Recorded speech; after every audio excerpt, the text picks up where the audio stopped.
जो भक्त अनन्य भाव से भगवान की सेवा करते हैं, भगवान उनके सारी आवश्यकता पूरी करते हैं। जो क्षम भगम, जितना आवश्यक वो देते हैं, हाँ उन्हें पूरा करते, और जो कुछ उसके पास है उसका संरक्षण।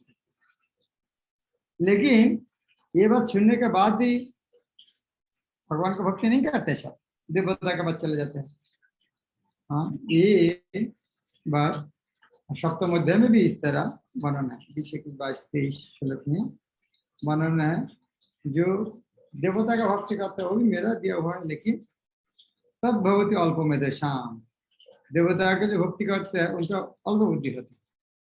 उसी तरह ये भी इधर में भी कृष्ण उसी तरह बात करते हैं, देवता पूजा करने के कितना मना कर दिया। कृष्ण खुद तो जीवन में उनका पिताजी को इंद्र पूजा करना जरूरत नहीं है, स्वर्ग का राजा इंद्र उनका पूजा बंद कर दिया, दूसरा देवता का किया क्या बात है। तो भगवान गीता में भी जे अपि अन्य देवता भक्ता जजंती श्रद्धा नित्य अपि माम एवं कौंत्यो जानती अविधि पूर्वकम। कहते हैं मेरा पूजा जो नहीं करेंगे तो कभी कोई दूसरा को देवता की पूजा करने जाते हैं, अन्य देवता, अन्य देवता का भक्त, जब अन्य देवता भक्त जजंत, और भी वो देवता की पूजा करता है श्रद्धा और नित्य, श्रद्धा के साथ। भी मामा, वो भी मुझको पूजा कर रहा है, क्योंकि देवता मेरा अंश है, मेरा शक्ति है। लेकिन कृष्ण कहता है वो मेरा पूजा है जरूर, लेकिन अविधि पूर्वकम। वो देवता पूजा भी मेरा पूजा है, लेकिन वो विधि पूर्वक नहीं। एक कुंती पुत्र, जो लोग उन देवताओं के भक्त है और उनकी श्रद्धा पूर्वक पूजा करते हैं, वास्तव में वे भी मेरी ही पूजा करते हैं, किंतु यह त्रुटिपूर्ण ढंग से करते। देवता पूजा हाँ करने के लिए इसका अर्थ, यद्यपि भी कृष्ण बोले मेरा पूजा है लेकिन अविधि पूजा, इसका अर्थ देवता पूजा जरूरत नहीं। श्री कृष्ण का कथन है जो लोग उन देवताओं की पूजा में लगे होते हैं वो अधिक बुद्धिमान नहीं आते। इसको एक उदाहरण से समझ सकते। एक पौधा है, पौधा का टहनी में पत्तल में पानी डालेंगे तो होगा क्या? खाना है, उसी तरह शरीर का अलग अलग जगह डालेंगे होगा, मुख में डालना। इसी तरह विभिन्न देवता भगवान की सरकार के विभिन्न अधिकारी का निर्देशक है। मनुष्य को अधिकारियों का निर्देशक द्वारा नहीं, अभी तो सरकार द्वारा निर्मित नियम का पालन करना होता है। इसी प्रकार हर एक को परमेश्वर यही पूजा करनी चाहिए। इससे भगवान के सारे अधिकारी तथा निर्देशक सदा प्रसन्न होंगे। अधिकारी तथा निर्देशक तो सरकार के प्रतिनिधि होते हैं, अतः इन्हें घूस रिश्वत देना अवैध है। तो देवता पूजा है एक प्रकार रिश्वत देना, इसीलिए कृष्ण बताया अविधि पूर्वकम। हम तो ये कहते, मान लीजिए हाँ इलेक्ट्रिसिटी बिल देना है, आप 1 लाख रुपए बिल आ गया है। अभी कोई ऑफिसर बोले देखो मुझको 20,000 दो, तुम्हारा बिल हाँ अंडर का टेबल में दे दोगे, मैं 20,000 मैं तुम्हें पूरा माफ कर दूंगा। तो ये पैसा दिया, लेकिन किसको दिया? वो प्रतिनिधि को, लेकिन ये देना हाँ विधि पूर्वक नहीं हुआ, रिश्वत हो।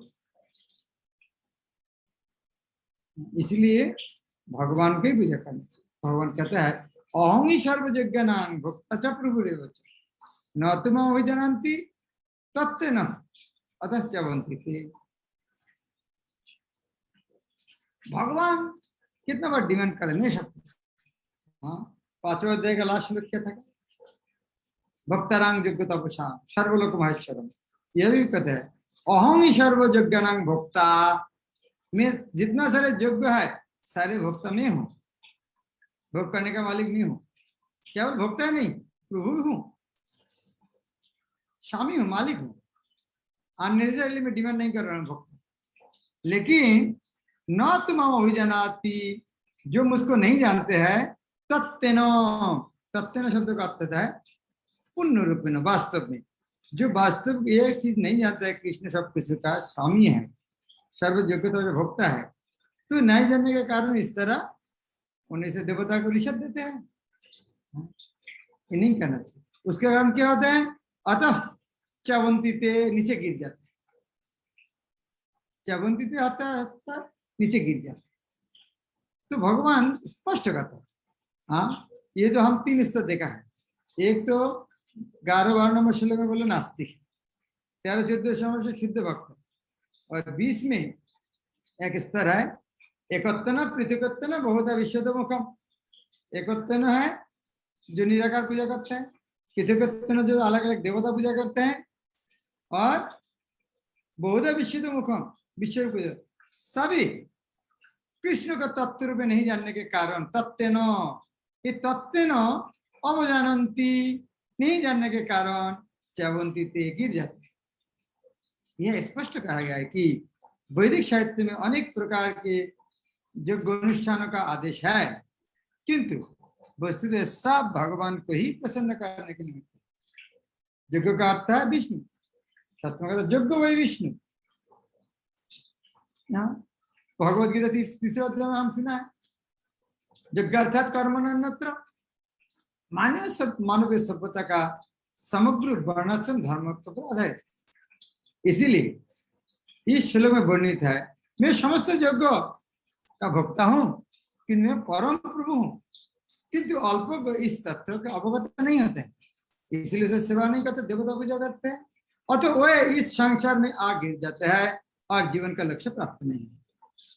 यदि किसी को अपनी भौतिक इच्छा की पूर्ति करनी हो तो अच्छा यही होगा कि वह इसके लिए परमेश्वर से प्रार्थना करे। यह भगवद गीता श्रीमद् भागवत में क्या कहता है, हाँ, अकामो सर्व काम मोक्ष का उदाहरण तीव्र भक्ति जो जगत। आपको कामना हो, सर्व काम, अकाम कोई कामना नहीं है, मोक्ष काम मोक्ष, कुछ भी स्तर में आप यदि बुद्धिमान है, डिमांड करते हैं आपको, तो आप कृष्ण का पूजा करेंगे, नहीं करेंगे जिसको करेंगे वह जाएंगे। हाँ, आप मेडिकल कॉलेज में पढ़ाई करेंगे डॉक्टर बनेंगे, इंजीनियर कॉलेज पढ़ाई करेंगे इंजीनियर बनेंगे। इसलिए कहता है जानती देवव्रता देवान, जानती जाते का देवव्रता, देवव्रता देवता का व्रत करते हैं, तथ्य देवव्रता, देवव्रता देवता को कहा जानता है, देवान देवलोक में। स्वर्ग में कौन जाता है, देवव्रता, जो देवता का पूजा करते हैं देवलोक में जाते हैं। पितृन जानती पितृव्रता, पितृव्रता जो पितृ की पूजा करता है वो पितृलोक में जाते हैं। भूतानी जानती, सारे भूतानी अर्थात भूत प्रेत, भूतानी जानती कौन, भूतिजा, भूत प्रेत का उपासक, कोई कोई भूत प्रेत का उपासक भी है, भूत प्रेत का उपासक है, वो जाते का भूतलोक में जाते हैं। आप शहर बंदर में जाता है, ये इस तरह हो सकते क्या? हाँ, बहुत आदमी भूत प्रेत को उपासक है, उनका भूत के साथ में रहते हैं, उनको ये तांत्रिक वगैरह है। और मत जाजिनो जानती मत जाजिनो, और मेरा पास कौन आता है, जब मेरा पूजा करते हैं। ये सरल बात है, जो देवता को पूजा करता है वो देवताओं को भी जन्म लेते हैं, जो पितरों को पूजता है वो पितरों को बच जाता है, जो भूत प्रेत को बचाना करता है वो उन्हें की भी जन्म लेते हैं, और जो मेरी पूजा करता है वो मेरे पास आते हैं। यदि कोई चंद्र सूर्य अन्य लोगों को जाना चाहते हैं तो अपने गंतव्य को बताए गए विश्व वैदिक नियम का पालन करके प्राप्त कर सकते। उनका विशद वर्णन कर्म कांड के दर्श पूर्णमासी में हुआ है। इसी प्रकार विशिष्ट जगह करके पितृलोक प्राप्त होना, भूतलोक पूजा भूतलोक प्राप्त होना, पिशाच पूजा को काला जादू कहते हैं। अनेक लोग इस काले जादू का अभ्यास करते हैं और सोचते हैं कि यह अभ्यास अध्यात्म है, फिर ऐसे कार्यकलाप नितांत भौतिक करा दी। वास्तव में सुनते थे अमुक ने इस तरह किया, इस तरह मंत्र कर दिया, उनको मार डाला, तो सोचा हाँ हम इस तरह एक दिन बन जाएंगे, इस तरह मंत्र सीखेंगे, किसी को मार डालेंगे। बचपन में इस तरह बहुत गल्प सुनता था, इससे होता, हाँ इससे कोई आसक्त होते हैं। लेकिन इसी तरह शुद्ध भक्त केवल भगवान की पूजा करके निश्चंद वैकुंठ लोक तथा कृष्ण लोक की प्राप्ति करते। इस श्लोक के माध्यम से यह समझना सुगम है कि जब देवता की पूजा करके कोई स्वर्ग प्राप्त कर सकता है, तो फिर शुद्ध भक्त कृष्ण या विष्णु के लोग क्यों नहीं प्राप्त कर सकता? दुर्भाग्यवश अनेक लोगों को कृष्ण तथा विष्णु के दिव्यलोक की सूचना नहीं है।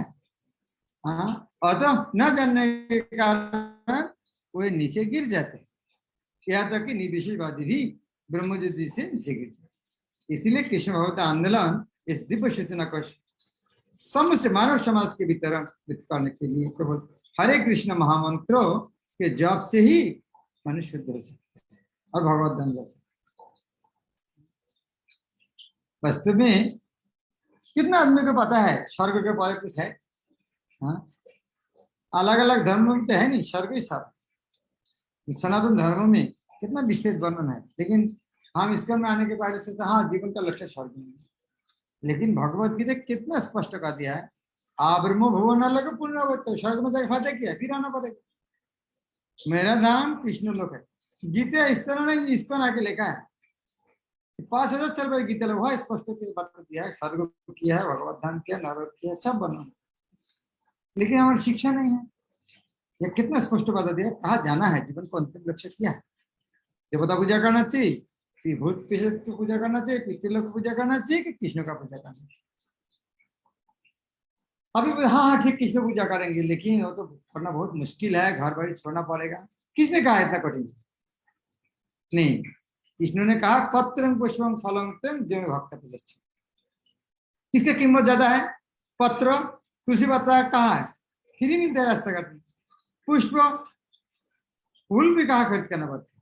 फल फल ठीक है, वह थोड़ा कोई भी कम नहीं, फल भी है। जल दूध कहाँ समस्या है? लेकिन एक चीज की कीमत ज्यादा है, जैसे भक्ता, ये भक्ति से देना पड़ेगा इसकी कीमत थोड़ा ज्यादा है। बाकी तो कोई कीमत नहीं है।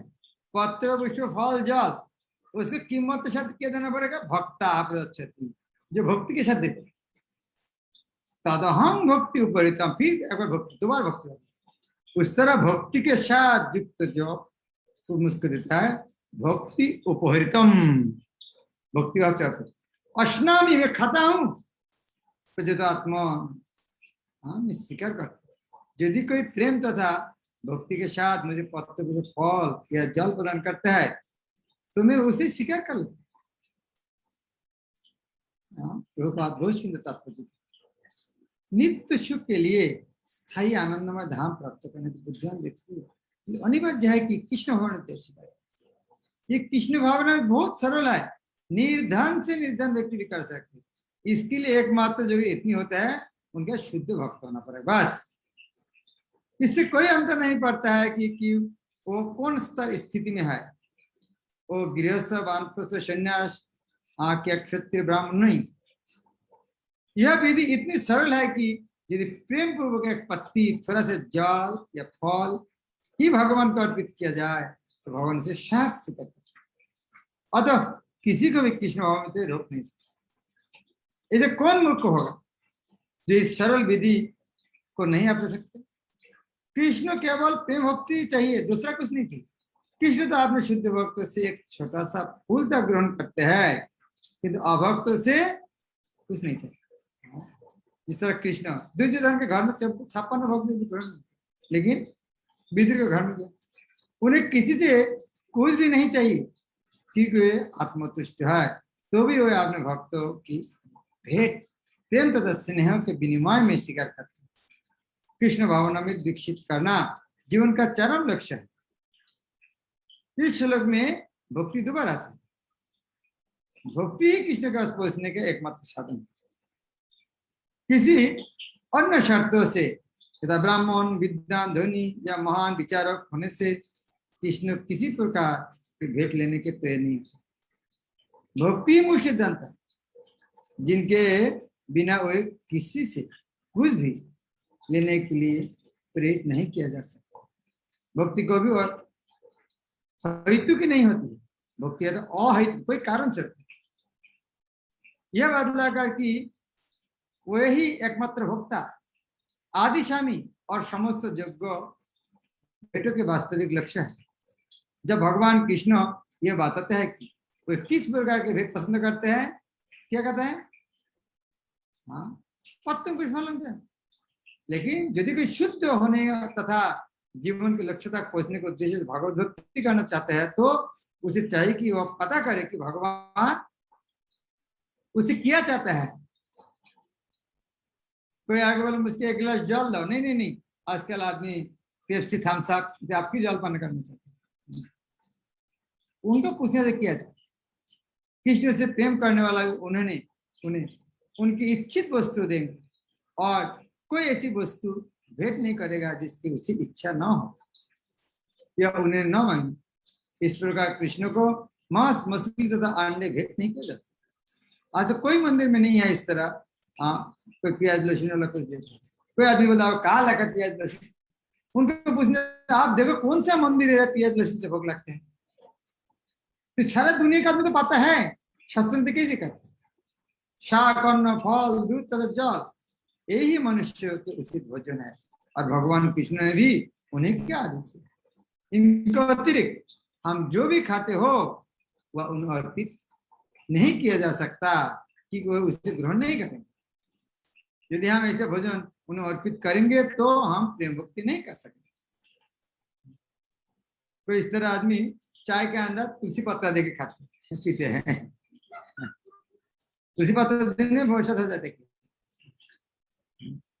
तृतीय अध्याय के 13 श्लोक में श्री कृष्ण बताते हैं कि यज्ञ का उच्छिष्ट भोजन करना चाहिए।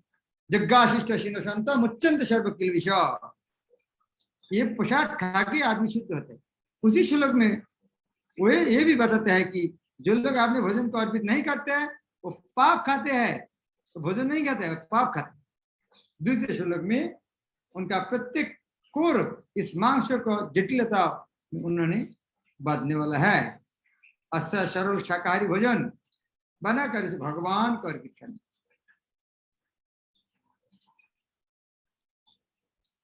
और सबसे तो बड़ी बात है ऐसी प्रेम पूर्वक देना चाहिए। आप जितना बहुत अच्छा खाना बनाया कि जो घर में भोजन सपा ने भोग दिया और खाने के बाद बोला आप खा लो, जीवन में तो कभी देखा नहीं इस तरह खाना, पहले बार आपको देख रहा है, तो आदमी खाएगा? एक साधारण आदमी को प्रेम पूर्वक नहीं दिया खाएगा नहीं, तो भगवान क्यों खाएंगे? कृष्ण को किसी तरह की भोजन की आवश्यकता नहीं हो रही क्योंकि उनके पास सब कुछ है। किंतु यदि कोई उन्हें इस प्रकार प्रसन्न करना चाहता तो वे इस भेंट को स्वीकार करते हैं। भोजन बनाने, सेवा करने तथा भेंट करने में जो सबसे मुख्य बात है वह है कृष्ण के प्रेम वश करना। जो महावादी चिंतक है भगवद गीता इस श्लोक का अर्थ नहीं समझ सकते, जो यह मानकर चलते हैं कि परब्रह्म इंद्रिय रहित है, वो कैसे खाते हैं, हाथ नहीं है मुख में कैसे खाएंगे? उसके लिए यह तो रूपक है, यह भगवद गीता का उद्घोषक कृष्ण के मानवीय चरित्र का प्रमाण। किंतु वास्तविकता यह है कि भगवान कृष्ण इंद्रिय से युक्त है और यह कहा गया है कि उनकी इंद्रिय परस्पर परिवर्तनशील है, अर्थात हर इंद्रिय दूसरा इंद्रिय का काम कर सकते। उन्होंने आंखों से खाना खा सकते, हाँ भगवान ने भोगले बैठते खाया नहीं, देखा नहीं, भगवान तो आंख तो खोला था ना, आंख से खाया।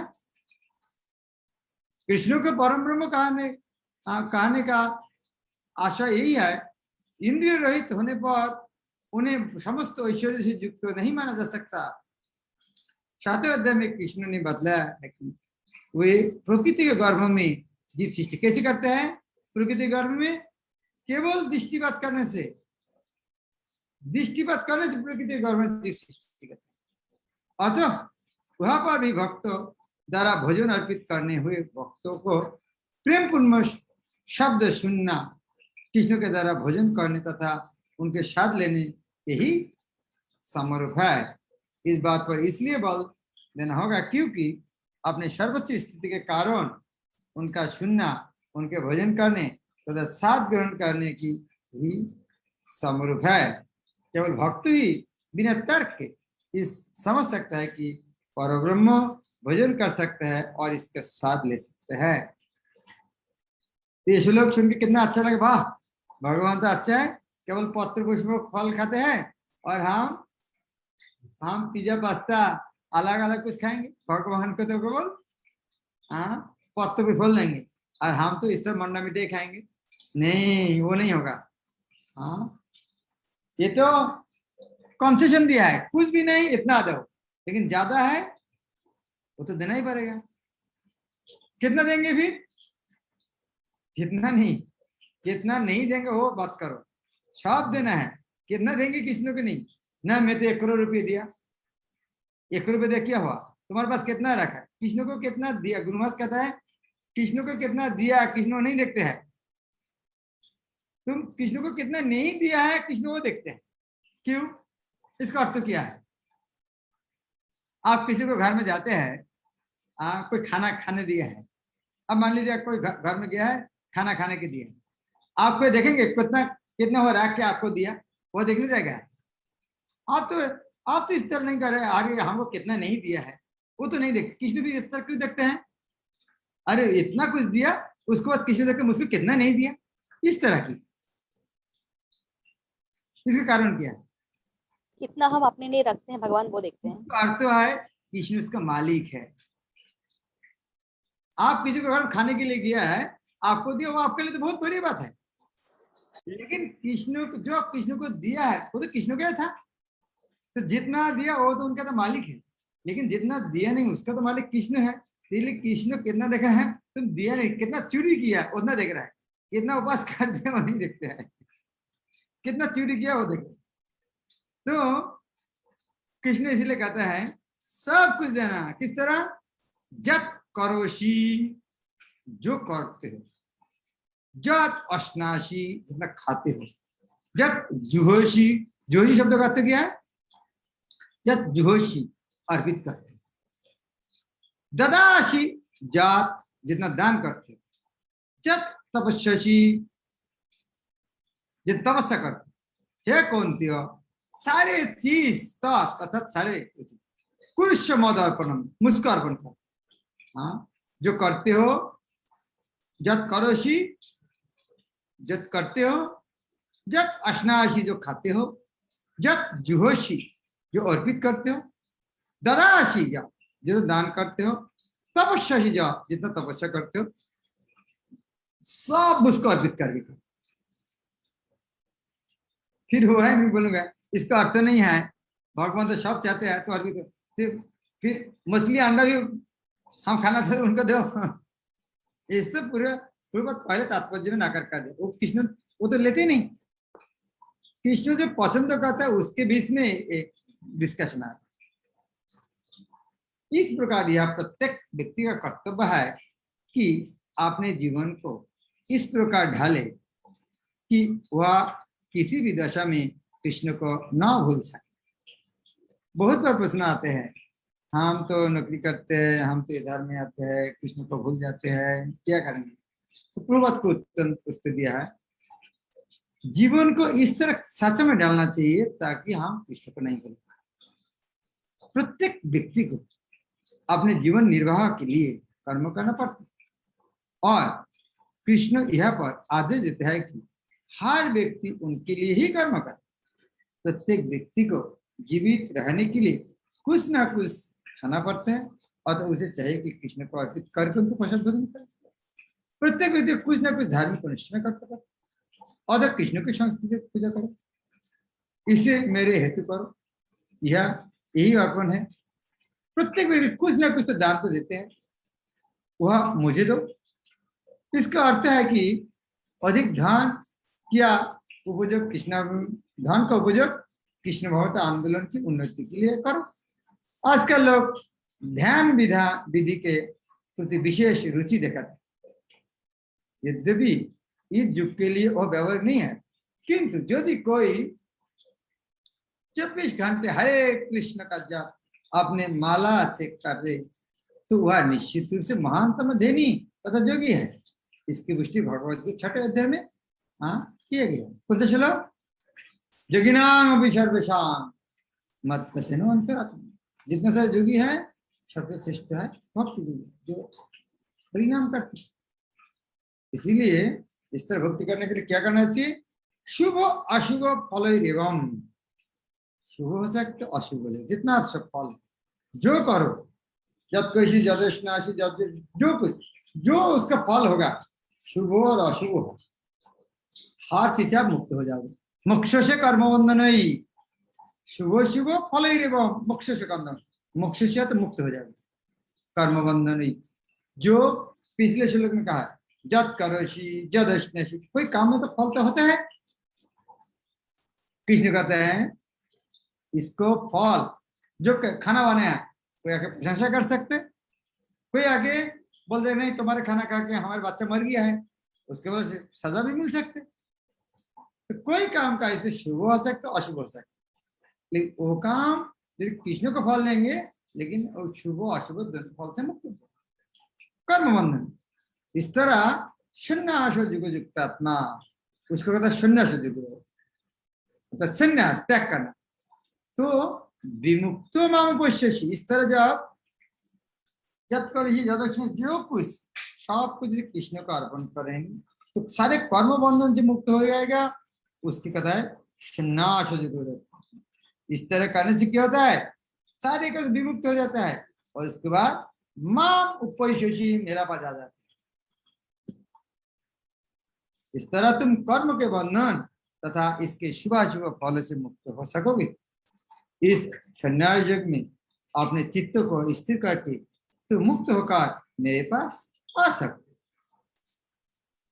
गुरु के निर्देश में कृष्ण भगवान ने तरह का कर्म करने की युक्त कहते हैं।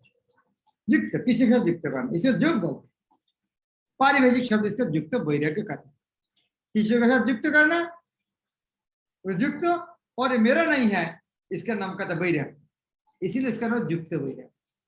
वो कृष्ण के साथ जुड़ना और मेरा नहीं है इसका नाम वैराग्य, इसका नाम कृष्ण युक्त वैराग्य। तो इसके संग रूप गोस्वामी ने भक्ति समझी, अनासक्त से विषयान जतारम उपजन निर्बंध कृष्ण संबंधी युक्तम वैराग्य, युक्त वैराग्य उच्चते, उसको युक्त वैराग्य कहते हैं। किसको? श्री रूप गोस्वामी कहते हैं कि जब तक हम इस जगत में है तब तक हमें कर्म करना पड़ता है, हम कर्म करना बंद नहीं कर सकते। अतः यदि कर्म करके उसके फल कृष्ण को अर्पित कर दिया जाए तो वह युक्त वैराग्य कहा। वस्तुतः संन्यास में स्थित होने पर ऐसे कर्मों से चित्त रूपी दर्पण स्वच्छ हो जाता है और कर्ता जो जो क्रमश आत्म साक्षात्कार की और प्रवृत्ति करता जाता है तो वह परमेश्वर के प्रति पूर्णतः शांति होता रहता है। अतः अंत में वह मुक्त हो जाता है, और यह मुक्ति भी विशिष्ट होती है। इस मुक्ति से वह ब्रह्मज्योति में तदाकार नहीं होता, वो भी तो भगवत धाम में प्रवेश करते हैं। इस तरह कौन सा मुक्ति है? वो ब्रह्मज्योति से भी मुक्ति है, भक्ति भी मुक्ति है। किस तरह? मुक्ति लाभ करने का वासना से भी मुक्ति को भक्ति करते हैं। भक्ति शुरू होते है मुक्ति के बाद ही, यह स्पष्ट उल्लेख है। मां उपैष्यसि, वह मेरे पास आता है, अर्थात मेरे धाम वापस आता है। मुक्ति के 5 विभिन्न अवस्था है, और यह स्पष्ट किया गया है कि जो भक्त जीवन भर परमेश्वर के निर्देश में रहता है वो ऐसी अवस्था का प्राप्त हुआ रहता है जहां से वह शरीर त्यागने के बाद भगवत धाम जा सकते और भगवान की प्रत्यक्ष संगति में रह सकते। जिस व्यक्ति में अपने जीवन को भगवत सेवा में रत रखने के अतिरिक्त उन्हें कोई रुचि नहीं रहती, वही वास्तविक सन्यासी है। सन्यासी अर्थ क्या है? त्याग। वास्तविक सन्यासी क्या है? उनका कुछ नहीं, सब कृष्ण का। ऐसे व्यक्ति भगवान की परम इच्छा पर आश्रित रहते हुए अपने को उनका नित्य दास मानता है, अतः वह जो कुछ करता है भगवान के लाभ के लिए करता है। वह जो कुछ कर्म करता है भगवान की सेवा करने के लिए करता है। वह सकाम कर्मों या वेद वर्णित कर्तव्यों पर ध्यान नहीं देता। सामान्य मनुष्य के लिए वेद वर्णित कर्तव्यों को संपन्न करना अनिवार्य होता है, किंतु सिद्ध भक्त भगवान की सेवा में पूर्णतया रत होकर भी कभी कभी वेदों द्वारा अनुमित कर्तव्यों का विरोध करता प्रतीत होता है, जो वस्तुतः विरोध नहीं है। अतः वैष्णव आचार्यों का कथन है कि बुद्धिमान से बुद्धिमान व्यक्ति भी शुद्ध भक्तों को योजनाओं तथा कार्य को नहीं समझ सकते। ठीक शब्द है, तार वाक्य क्रिया मुद्दे विज्ञ ना बुझाए। चैतन्य चैतन्य कहता है वैष्णव का जो कार्यकलाप है दिग्गो व्यक्ति भी समझ में नहीं आएगा कि इस तरह करता है, ये वेदों में तो इस तरह लिखा नहीं, ये क्यों कर रहा है। इसके आप उदाहरण दे सकते। चैतन्य महाप्रभु महाप्रसाद लेकर सार्वभौम सुबह नींद से उठने के पहले, और सार्वभौम भट्टाचार्य इतना बड़ा पंडित व्यक्ति है, सुबह उठ के हाथ मुख धोए बिना, तर्पण किए बिना प्रसाद लेके बिस्तर में बैठ के खाना शुरू किया। क्या एक वेद में इस तरह आदेश दिया है मुंह धोए बिना, पूजा किए बिना बिस्तर पे खा सकते? नहीं। लेकिन यह भक्त का भगवत प्रेम में, अरे भगवान प्रसाद रूप में आ गया, सुनो बाकी सब कम सुनो। तो जो भक्त नहीं है इसको समझना मुश्किल। इस प्रकार जो व्यक्ति भगवान की सेवा में रहता है, यह जो निरंतर भोजन निरंतर योजना बनाता रहता है कि किस तरह भगवान की सेवा की जाए, उसी ही वर्तमान में पूर्णतया मुक्त मानना चाहिए और भविष्य में उनका भगवत धाम जाना ध्रुव है। जिस प्रकार कृष्ण आलोचना से परे है, उसी प्रकार भक्त भी सारे भौतिक आलोचना से परे हो जाते हैं। कृष्ण कोई आलोचना के अंदर आते हैं, कृष्ण इस तरह क्यों किया, इस तरह क्यों किया, नहीं। हाँ, master is always right. Krishna जिस तरह कोई आलोचना का परे है, उसी तरह उनको भक्त भी सारे आलोचना करता है। हाँ, ये अध्याय कितना सुंदर है, शुद्ध भक्ति को बनना। राजविद्या राजविद्या, कृष्ण उनके धीरे धीरे की समझ सारी शक्ति उसका अंदर है, फिर भी आदमी कृष्ण को ठीक से नहीं जानने के कारण उन्होंने क्या करते हैं, हाँ अलग अलग देवता पूजा करता है, निराकार पूजा करता है। लेकिन जो वास्तव में बुद्धिमान है वो शुद्ध भक्ति करते, कृष्ण का सेवा करते, अंत में भगवत धाम चले जाते। हरे कृष्ण। ओके मुकुंद मुरली का पहला प्रश्न। प्रणाम महाराज, हरे कृष्णा। महाराज तीसरे चैप्टर में जब शुरू से देखते हैं तो ब्रह्मा जब ये जब शुरू होता है चैप्टर, तो कहते हैं कि ब्रह्मा ने विभिन्न देवताओं को बनाया और यज्ञों की वो किया, और साथ में ये कहा कि इन देवताओं को प्रसन्न करके वो इच्छित फल आपको देंगे और अवश्य आप परस्पर भावयंती, ऐसा है ना वो एक श्लोक महाराज। सो वो that means that is yajna is importance of yajna is shown there, and then naturally देवी देवताओं की उपासना उसमें इंक्लूड हो गया। यहाँ पे प्रभुपाद जी स्पष्ट कह रहे हैं वहां पे रो खत्म हुआ नहीं है। वो श्लोक बाद कृष्ण ने कहा मुझको भोग लगा के खाना है, वह खत्म क्या है नहीं कृष्ण। वह वो जो 10 11 नंबर श्लोक 11 12 नंबर श्लोक है, 13 नंबर श्लोक में क्या लिखा है, यज्ञ शिष्टाचार, तो वो मुझको अर्पण कर, वो देवता प्रसाद नहीं है।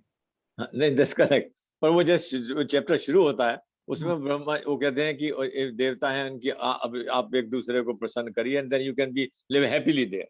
हाँ, एंड यहाँ पे बिल्कुल कैटेगोरिकली कहा है कि ये गलत है, अविधि पूर्वक है, और लाइक इट्स लाइक ब्राइबिंग। हाँ, इस तरह जिस तरह मान लीजिए कोई जेल में जब जाते हैं, नशा करके जो जेल में जाते हैं उसको जेल में नशा देते हैं। हाँ दैट्स करेक्ट। पता ना क्यों देते हैं, नहीं हमको तो उनको तो जेल में नशा देते हैं, क्योंकि भाई उनको नशा नहीं देगा थोड़ा थोड़ा तो उनको जिंदा रहना मुश्किल हो जाएगा उधर नहीं। इसी तरह वो देवता का बोलने के बाद किसी ने खुद के बात है, लेकिन देवता का उधर नहीं देगा समझ में नहीं आएगा। जिस तरह मान लीजिए मैं आपको बताऊं, आप अमेरिका जाते हैं, बहुत बड़े आदमी, आपको जयपुर में एक फैक्ट्री बना है, एक आदमी को मैनेजर बना दिया, आप 10 साल बाद आया, सारे आदमी किसको जानते हैं, वो मैनेजर को जानते हैं। करेक्ट। तो आप ये सब घूम के क्या बोलेंगे, ए मैनेजर का मानना चाहिए, मैं क्या अपॉइंटमेंट किया हूं, इनको मानना चाहिए। और बाद में लेक्चर के बाद क्या बोलेंगे, वो मेरा नौकर है। करेक्ट। लेकिन कुछ भी देना उनको यदि दोगे, रिश्वत देना चाहिए, उनका नौकरी जाएगा, तुम्हारी भी नौकरी चल जाएगी। करेक्ट। पहले तो आप बता मेरा आदमी है, हाँ, क्योंकि वो आदमी उसको छोड़ के किसी जानते ही नहीं, लेकिन वो आदमी परिचय नहीं करेगा। आप अगर मैं यहाँ का मालिक हूँ तो आदमी समझ में नहीं है किसके बारे में बोले, एक पूरा आदमी है, एक हाथ आया है, ये मुकुंद मुरली। Correct. So Maharaj, can we understand it like this? Like those are the people who have no approach to Krishna, who do not know about Krishna. And when they do not know, then they go to take to that path. अच्छा, और फिर हम एक ऐसा भी पढ़ते हैं कि जो देवता लोग जो हैं वो इससे पोषित होते हैं. If this is the way that this creation is done. आपको साउंड थोड़ा इसमें कट के आ रहा है. अच्छा, अभी कुछ क्लियर है महाराज? So shall we understand like this, that those who do not know about Krishna, they take to that path. हाँ. And when they, हाँ. अल्प बुद्धि भजनते. Correct. अल्प बुद्धि तो कहा था कृष्ण के लिए. Right. ठीक है. But then एक इसमें एक साथ में एक चीज और है कि उसमें हम ये पढ़ते हैं कि देवताओं की पुष्टि यज्ञ के द्वारा ही होती है. Like if यज्ञ is not done for them, then उनकी वो कैसे होगी उनकी पुष्टि फिर then? क्योंकि वो बोलने के बाद कृष्ण क्या बोलता है, भक्तरंग जुग, वो जुग तो वो सर मालिक में भी मैं हूँ, उसको पूजा करोगे, लेकिन उनके भी मालिक, उनको जो देते हैं ना वो भी मुझको पास, मेरा पास देते हैं, उनके भी मालिक में हूँ. वो भी बहुत छोटा मोटा जुग है, लेकिन वो भी मुझको जुग, वो भी जुग है. ठीक है. थैंक यू महाराज. Thank you. हरे कृष्ण. किशोरी माता जी.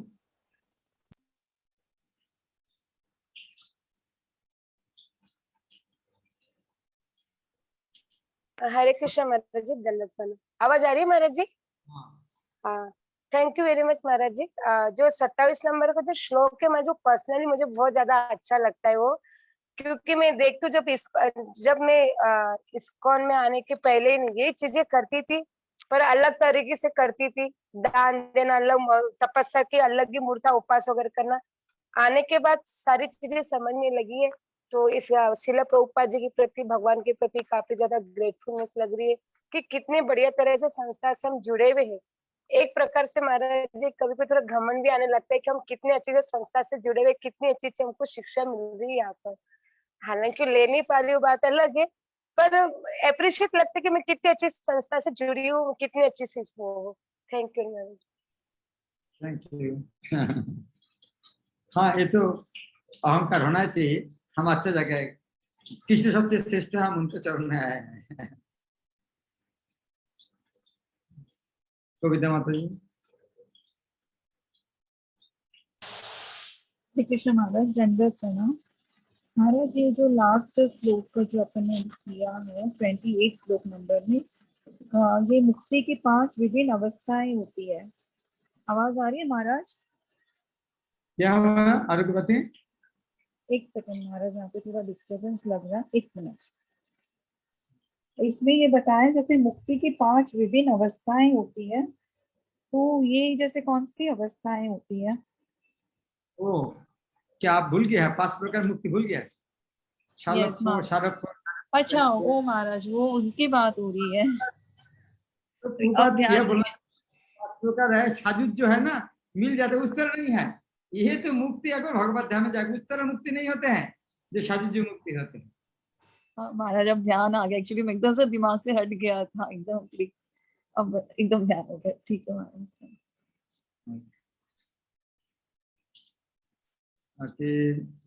अक्षस्तु. अच्छा, सुमना गौरंग माता जी का.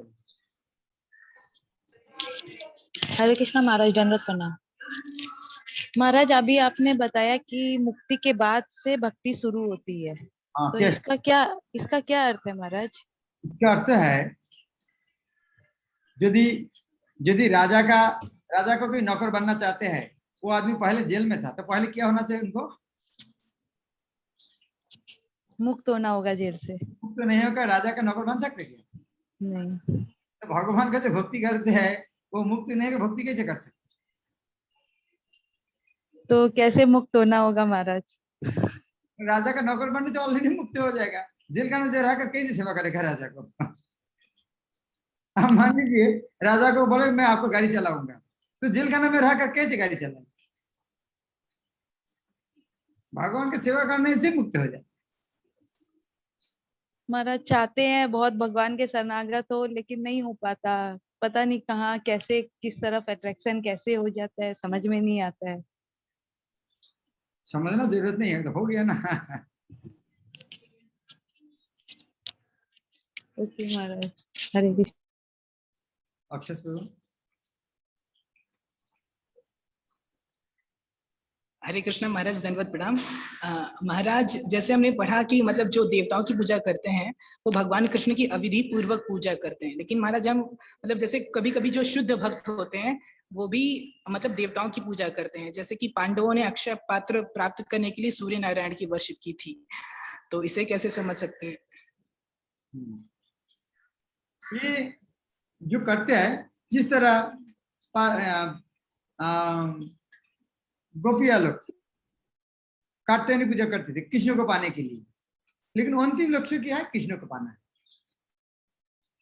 इस तरह जो अक्षय पात्र पाने के लिए उनका पूजा किया, लेकिन वास्तव में उनका उनका उनका उनका भक्त था कि कृष्ण का भक्त था?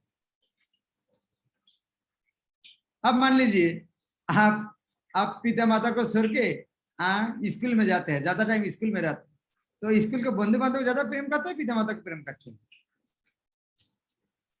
उधर में जाते हैं क्यों? पढ़ाई सीखने के लिए, पिता माता का खुश करने के लिए। तो इस तरह जो कोई भक्त जब इस तरह करते हैं तो ये भी समझना है जो कृष्ण को खुशी करने के लिए।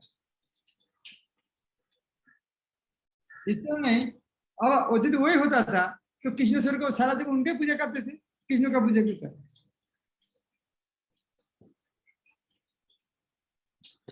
और उतना पूजा करने के बाद भी जो पूजा का फिर भी कृष्ण को भगवान रूप में मानते थे, सारा जीवन कृष्ण को लेकर। तो कोई जी पूजा करना चाहता है कर सकते, लेकिन अर्जुन की तरह पंच पांडव की तरह कृष्ण को भक्ति करना। ठीक है, आ जाए तू। हरे कृष्ण महाराज, दंडवत प्रणाम महाराज।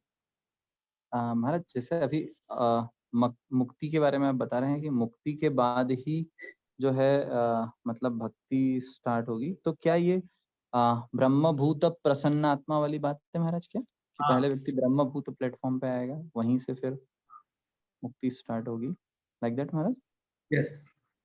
और महाराज इसमें मतलब ऐसा है क्या कि मुक्ति से हमें ये समझना चाहिए क्या कि कृष्ण की कृपा से जो भी बहुत सारे बाहर के भौतिक जो रिस्पॉन्सिबिलिटीज हैं वे धीरे धीरे कम होती जाएगी, या चित्त के अंदर के अनर्थ कम होंगे महाराज?